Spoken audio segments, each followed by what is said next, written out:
This is a parabola, and I'll have you know that if you're good at algebra, if you have certain skills, you can make this parabola move any way that you want it to move. For example, once you have the skills, you can tell your parabola, I want you to slide to the left, or I want you to slide to the right. You could also tell your parabola, I want you to go up, I want you to go down. You can also tell your parabola, I'd like to make you steeper, or I'd like to make you flatter. And you can also tell your parabola, I'd like you to reflect and go upside down, and become steeper or flatter upside down. And when you get the skills in algebra, not only can you do these individually, you can do all of these together. Today's lesson is called transforming functions. We want to be able to take any graph that exists and we want to be able to transform it, make it move around the coordinate plane, make it steeper, make it flatter. This is what you're going to learn in today's lesson. So before you can learn to transform functions, you need to learn this phrase called parent functions.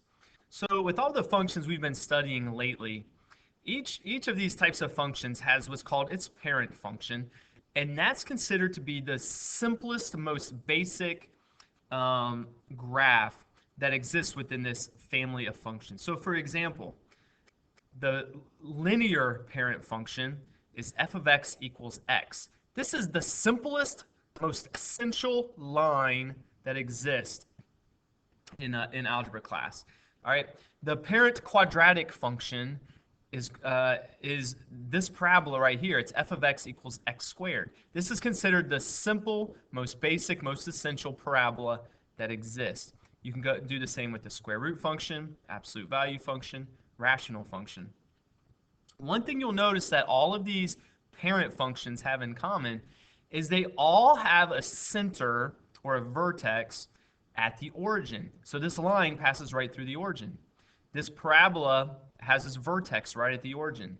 Same with the square root. The absolute value, the vertex of this absolute value is at the origin. And the center of this rational function, this hyperbola, also at the origin. So in the rest of this lesson, I'm going to teach you some tricks where you could take any one of these parent functions, of these five different types of functions, and you can perform transformations. You can make them move. Now, here's the main types of transformations that we're going to look at. Make that a little bit larger there. We're going to look at three transformations called reflection, translation, vertical dilation. So a reflection is when you take a graph and make it flip upside down. Now, if you have, so we're going to use, as our example, we're going to use the parent square root function, the square root of x. Negative signs is how you can reflect any function. So let's use the square root of x as an example. So here I have my parent function, my parent square root function. You remember what that looks like. Watch what happens is I add a negative sign. If I put a negative sign in front of the square root, that's going to flip it upside down. Now likewise, if I put a negative sign inside of the square root right in front of the x, that will actually reflect it over the y-axis. That will reflect it vertically. And yes, you could actually do both at the same time if you wanted to. You could have a negative in both positions. That would flip it over the y-axis and flip it over the x-axis. So translations, this is where we can make a graph move to the left or the right or up or down. So if you add or subtract a number outside of the square root symbol, you could say at the end of the function, this is what makes the graph move up or down. A +3 would move it up 3, a -3 would move it down 3. Now, if you were to add or subtract a number inside of the square root or inside of whatever grouping symbol that you have, this would move the function to the left or to the right. Now, moving the function to the left or the right is a little backwards of what you would think. If you put a +3 next to the x inside of the grouping symbol, that actually moves it to the left. It's kind of backwards of what you would think. Here's a case where a +3 moves it left 3, and a -3 moves it right 3. That's kind of the opposite of what you might expect, but that's how translations move horizontally to the left or to the Now watch this closely on Desmos. So if here again is my parent function, the parent square root function. If I want to move it up, I can add a number to the end of your function. And that here it moved it up 3. I can move it up by 1 or 2 or 3 or 4, whatever I'd like to do. And then likewise with subtraction, if I subtract a number, like here I have a -1 or a -2 or a -3, you can see how that moves the parent function down that amount. Now, if I move my cursor inside of the grouping symbol, in this case the square root, here are the plus signs. If I add 1, it would move it 1 space to the left. Likewise, if I add 2 or add 3 or add 4 or add 5, this will move the graph to the left. If I want to get it to move to the right, I will use subtraction. Subtract 1 or subtract 2 or subtract 3 or subtract 4. And yes, you can use these together. So if I wanted to move my square root function here to the point, so it had a vertex at -3, -1, I could do a +3 inside of the grouping symbol and a -1 outside the grouping symbol. This would change the vertex so that my new vertex is at -3. It's kind of the opposite of this number, and then a -1. Now the last transformation we're going to look at, it's called a vertical dilation. So if you want to get a graph to become steeper or flatter, you can actually multiply a number at the very beginning in front of the grouping symbol. In this case, in front of the square root symbol. So let's look at this on Desmos. So here I have my parent square root function again. Let's watch what happens if we go in front of the grouping symbol here and we multiply a number. We do like a 2. Well, my curve has now become twice as steep. I can make it, I can make it 3 times as steep, or 4 times, or 5 times, as much as I'd like. Now I can also make it flatter by using a decimal or a fraction. So if I put a 1/2 in front of that, that's going to make it half as steep. 1/3, 1/4, 1/5. And, excuse that. And then the same with negatives. I can also use a negative in conjunction with this compression and flip it upside down.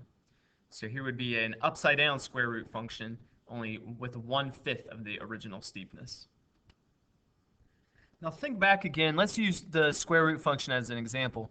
Back in lesson 2.2, you learned what's called the general form of all these functions. Here's the general form of a square root function. It's written like this. What's really happening is you can say that h is what is causes a horizontal translation of your graph. It moves it left or right. K is called a vertical translation of your graph. It moves it up or down. And then A is called a vertical stretch or dilation or compression by the factor of A. So with that in mind, let's do our first example. Example number 1, sketch the graph of f of x equals x plus 3 quantity squared minus 1. Now the first thing I would encourage you to do in these types of problems is write down what's called the general form of the function. So this is called a quadratic function, and here's the general form of that function. You learned this in assignment 2.2. Now the next thing I'd like you to do, I like to put the parent function on the graph. Our parent function, the parent quadratic function, is simply x squared. It looks like this. This is what we just learned at the start of this lesson. So now let's break down what's going to happen to this parent function that's going to be different once it's transformed. So I like to go ahead and, looking at my example, this plus 3 right here, it represents h. Okay, and now remember h is always the opposite of what we see. So when I see an x plus 3 inside the grouping symbols, I'm actually going to say that h is -3. H is always the opposite of what you see. Now this constant term at the end, it is represented by k. We'd say k is -1. Now with k, you take exactly what you see. I see a -1, I keep it the same. I keep it as -1. What this means is that the new center, or the new vertex in this case, of my parabola, of my transformed parabola, is going to be at -3, -1. I'm going to go to my graph, and I'm going to label that point -3, -1. This is where my new vertex will fall. Now the last thing we want to look at is this compression value, this value of A. Now with A, there is nothing written here There's nothing written in front of the parentheses. If you want, you could put an imaginary invisible 1 there. A is actually equal to 1. That means that my parabola is going to keep the same steepness as the original parabola. Now, I don't expect this to be perfect, but I'm going to draw roughly the same steepness as my parent function. What's different, though, is that my original parabola here in green, my parent function, has been transformed 3 spaces to the left and 1 space down. That's why its new vertex is right here. And let's wrap up today's lesson by doing one question off of your Canvas homework assignment. Here's question 9 from your Canvas assignment. So my advice, I would start by identifying the general form of this function and the parent function. Yeah, I have this function right here. The general form of this, what we learned in assignment 2.2,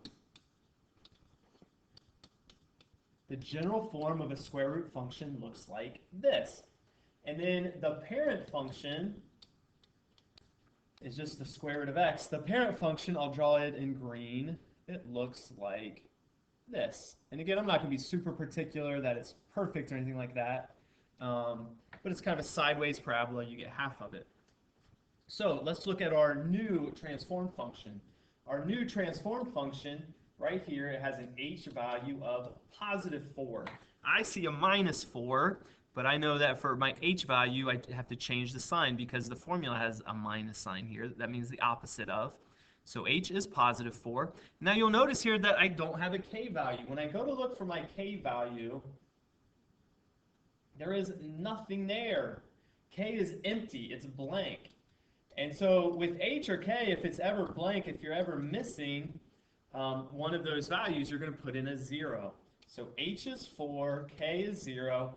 My new vertex is going to be at the point 4, 0, which is right here. Now going back to my new function, I also have an a value of 3. What that means is that it's going to be 3 times steeper than my original parent function. So starting here at 4, 0, I'm going to draw a square root function that's, 3 times steeper. It's going to look roughly like this, steeper than the original. And if you look at your choices, the answer has to be D. For one thing, D is the only choice that has the correct vertex that starts at 4, 0. So I hope that is helpful to you. Best of luck on this assignment. As always, message me if you have any questions. Take care.